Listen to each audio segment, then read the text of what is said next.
শেখ হাসিনার পদ্মা ব্রিজ উন্নয়নের একটা সিম্বল। আমি ধরে নিলাম পদ্মা ব্রিজের খরচ কত হয়েছে বলেন। পদ্মা ব্রিজের খরচ হয়েছে লেটসে, প্রথম কথা হচ্ছে রেল লাইন করার দরকারই ছিল না। আমি মনে করি রেল লাইনটা সম্পূর্ণভাবে অপচয় করা হয়েছে অ্যান্ড প্রবাবলি ভারতকে খুশি করার জন্য করা হয়েছে রেল লাইন, যাতে করে ভারত তো তখন জানতো না যে শেখ হাসিনার এইভাবে পতন হয়ে যাবে, কাজেই তারা এটা ট্রানজিটের জন্য করেছিল বলেই আমার ধারণা।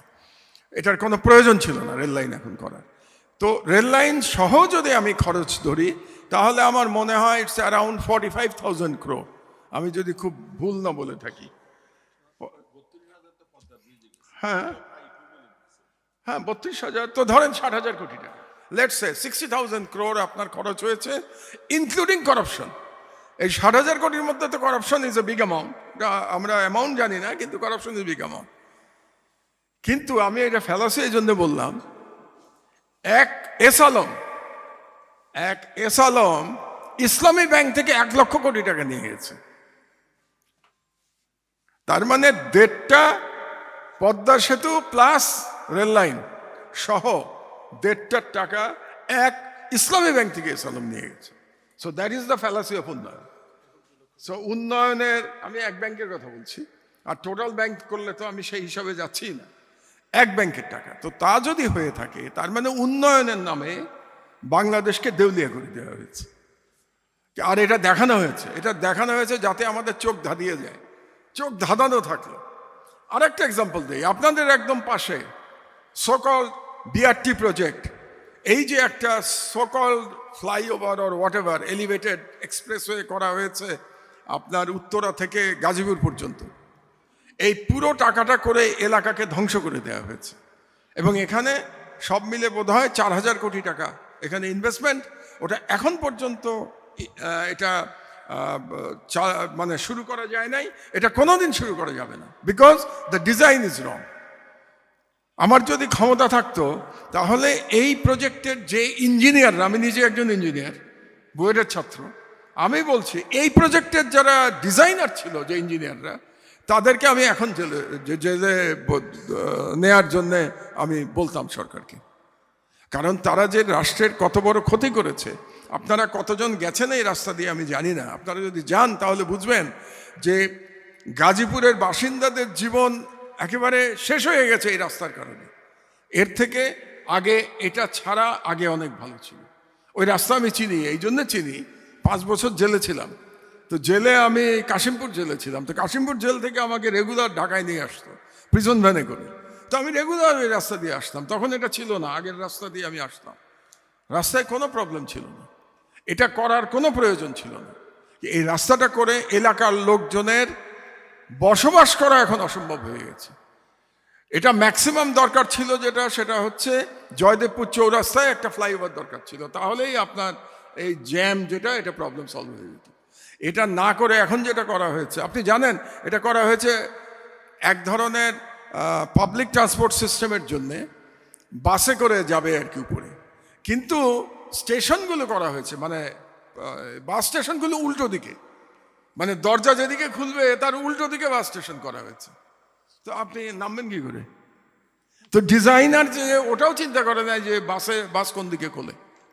এবং যে পরিমাণ বাস স্টেশন এবং বাস স্টেশনের সাইজ যদি দেখেন, এগুলি বড় বড় রেলওয়ে স্টেশনেও এত বড় স্টেশন থাকে না। বাসের জন্য এত বড় জায়গা লাগে নাকি বাস স্টেশনের জন্য?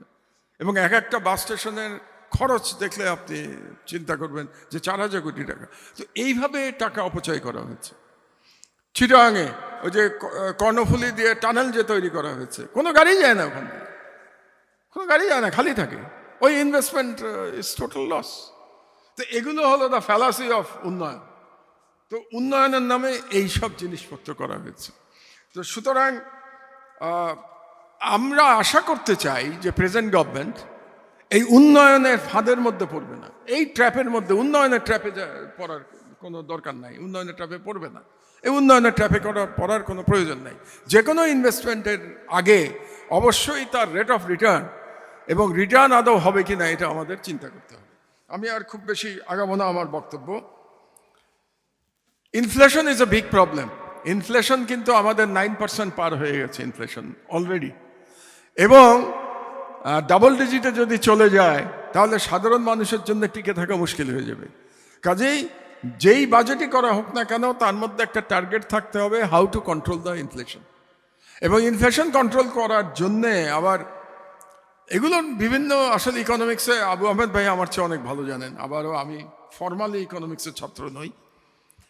অনেক সময় বলা হয় ইনফ্লেশন কমানোর জন্য ইন্টারেস্ট বাড়িয়ে দেয়া, কিন্তু আমাদের ইন্টারেস্ট রেট অলরেডি এত বেশি হয়ে গেছে যে বাংলাদেশের ইন্ডাস্ট্রিয়াল ব্যবসা করা মুশকিল হয়ে যাচ্ছে। 15% ইন্টারেস্ট দিয়ে কোন ব্যবসা ভায়াবল থাকতে পারে? এটা ইম্পসিবল 15% ইন্টারেস্ট দিয়ে। তো কাজেই ইন্টারেস্ট রেট কমাইতে হবে, ইনফ্লেশন কমাতে হবে। So this are the big challenge. তো ফাইনালি আমি যেটা বলতে চাই, এটা বলেই আমার বক্তব্য শেষ করব, এমপ্লয়মেন্টের কথা বলে, বিকজ দিস ভেরি ইম্পর্টেন্ট। অনেকেই বলেছেন যে আমাদের তরুণরা বেকার।